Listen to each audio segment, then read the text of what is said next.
Welcome back everyone, DestinysJesus here. In this video I've got a slightly different type of thing than normal, but I'm going to be taking a look at why I think it's going to be BenjyFishy season.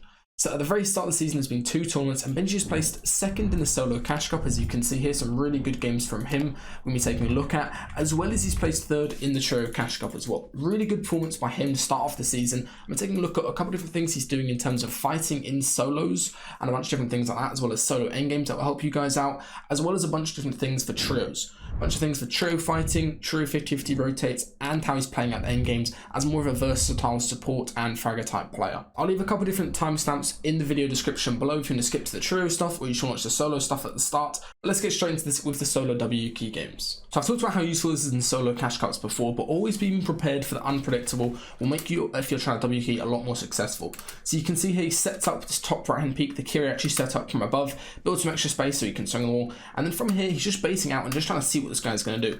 Baits the pickaxe swing once, and because he's baited the pickaxe swing once, he's just waiting to see what this guy's going to do. Gets the shot on him as he edits up, and as soon as he does this, he gets the stair in the box. So this is really important. Always be looking for the piece of control that you can get inside the box. Now this guy's got nothing inside, edits a stair in a way that's going to give him a right hand peek as he hops in, and this guy's completely clueless and he gets really easy at him. This next fight sequence is a couple of really nice things in terms of piece control and also prediction on your opponent that you guys can learn from. So as you see here, he's going to go ahead and drop down, but most importantly, as he drops down, he looks and sees what is missing in this box and what's missing in this other guy's box as well. So he gets the wall, most importantly gets the side wall, so he's got an escape route if possible, and he also gets the cone in here so the other guy can't do a stair and then run to his box in 50-50. Again, always just avoiding people being unpredictable.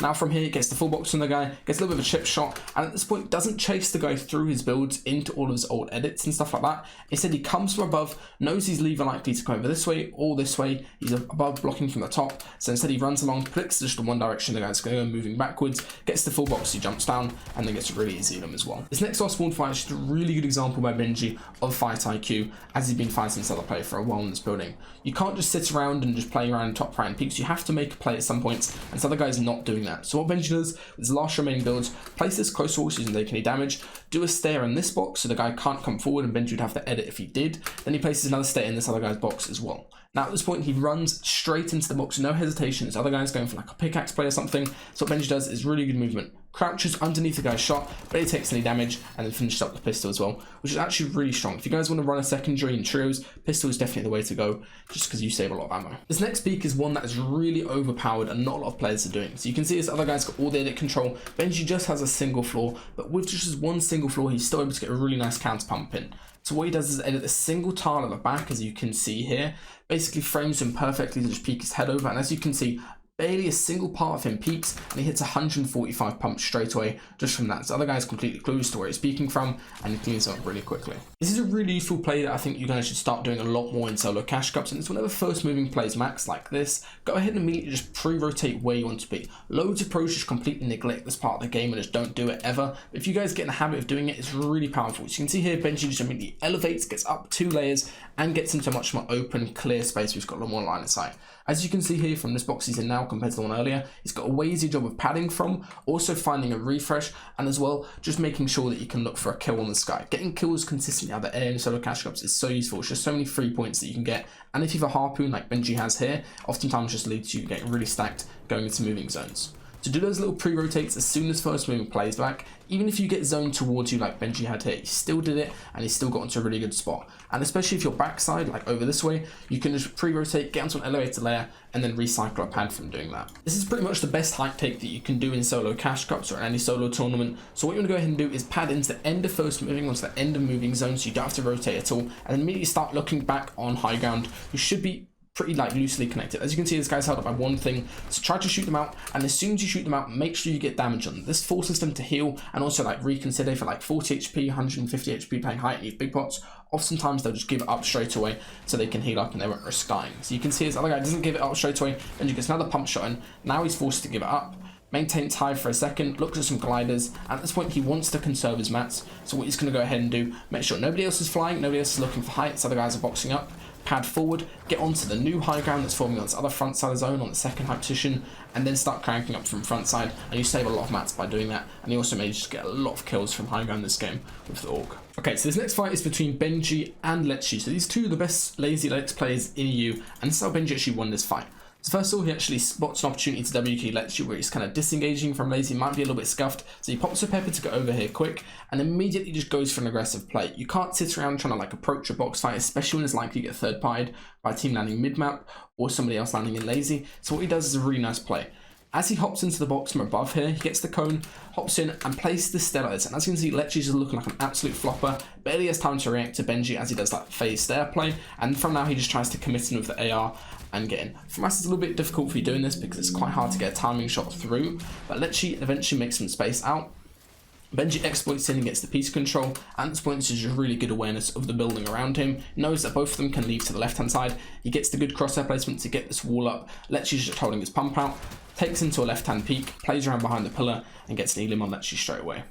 Now he's completely stacked, and you can kind of just play out this mid game and take some more smart fights later on. Okay, now we're going to take a look at how Benji actually plays his role in trio fights, as well as look at some couple things that he's doing in trio endgames. So we're really useful for you guys if you're a fragger or you just want to improve in general for trios. Okay, so these guys are actually designed to take a fight. They need surge in this game. It's going to be like a surge game. It's quite high low. So what they decide to use is use one of these chili chug splashes just so they can push this team. Gives you all a minute worth of chili effect, and it allows you to have way faster movement, obviously, when you're approaching someone. So what Benji actually utilizes this is really smart. Instead comes the whole way round towards a right hand side flank and catches this guy completely off guard who is isolated from his team. At this point, Savage is dropping in. Benji just plays support from now on. He doesn't need to be getting in box to shotgun. He just uses the AR spray and let his teammate do the heavy lifting. So you can see there, he gets the kill just by AR spraying. And you can see how the roles actually trade back and forth. Now as Benji comes over to this next player, they actually get low HP. Endretta is the one spraying and Benji's the one getting in box, as you can see there. So Endretta just sprays the whole time. Benji's getting the majority of attention since he's the closest one swinging on walls, and they get that second kill. This fight is literally just ended in about 30 seconds into a 3v1 situation because of how well they set up their angles, and especially Benji as he came over. And this final one, he's just supporting and coming up from behind with Endretta and gets the kill on the last guy. In this next fight, again, you can see how Benji operates and frag, and a couple things that you guys can take away from this. Both of his teammates, Endretta and Savage, are coming over here from the left-hand side. They're getting the majority of the attention, and oftentimes when two people shoot from a direction like they're doing here, these other players are going to entirely focus on them and kind of forget about the third player or assume that the third player's over there. And what Benji's actually doing is getting a really wide flank through the corner just so he can get beam to open the fight. They get a little bit of damage, and now the pinch has been set up. They're all coming in from different angles. They're all going to make sure that they're spraying in from angles. Savage is going for this chop down play from above, obviously the OP Norwegian ping. Benji's coming in from the sides and AR spraying, and Andretti's just kind of acting as the support and making sure he's AR spraying and committing at the same time. These guys are really dynamic with their roles in the trio fights that they take. So as you can see here, they're always fighting with each other. Savage and Benji operating as a duo, and Jet is keeping the other two busy. Now Benji commits in and gets his final kill on this guy. And then again, a 3v1 within about 20 seconds of the fight opening, just because of how well they set up their opening AR shots, as well as how well they set up the opening pinch on the fight that allows him to kill the guys really quick. Last guy now in a 3v1. This is a slight misplay by Benji in my opinion. He gets his pump trade, and at this point you should just run away and make sure you don't die. You obviously want to avoid getting third partied if one of you gets knocked or even thirsted, but Benji actually commits in for this wall take and he's got no pump ammo, so he goes down, but luckily enough Savage is right behind him, jumping into the box and gets the trade kill straight away. So it's completely fine. This is a very small thing, but it's something I talked about in my Twitch stream when I was vodding these guys from the late game cup the other day. Make sure to go follow my Twitch as well if you guys want to see me VOD you live. But this is just a very small thing that you guys need to be doing when it comes to trio rotates if you want to get kills consistently.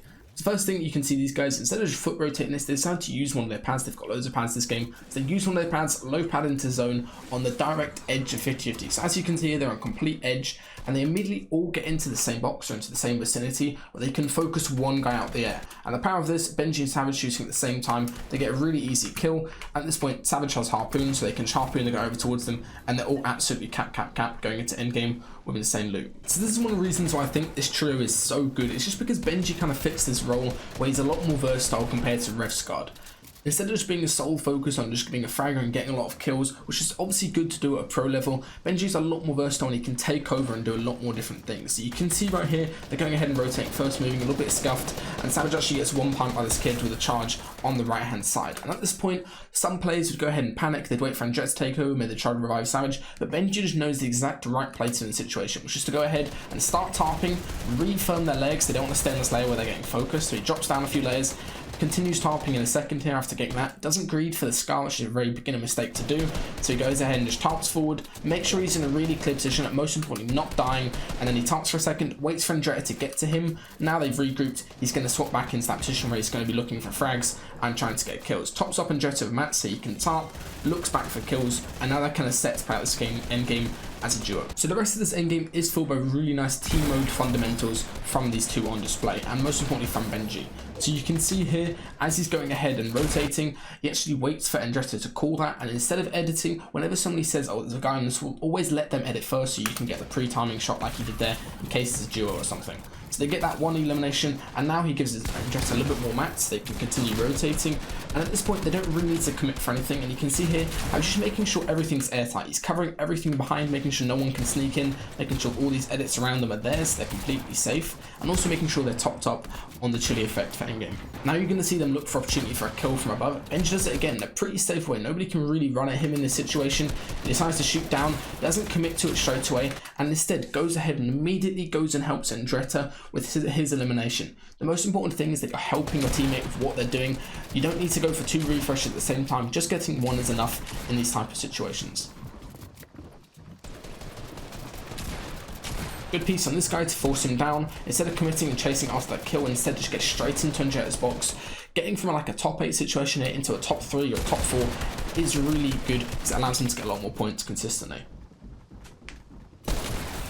Benji absolutely maxes that kid on the way down, gets the elimination from it as well. Hits another nice shot onto this player next to him in the second here as well as he gets jumped down. And at this point, this is really heads up play. He knows he can't really play for helping Andretta. Andretta's doing his own thing. They've got a little bit of split in the same game. So what he does is get the mats, commit straight down into low ground, spam build, and actually just secure a lot more placement just by staying alive here as long as possible. Really good play by Benji and some solid teamwork fundamentals on display from both of them.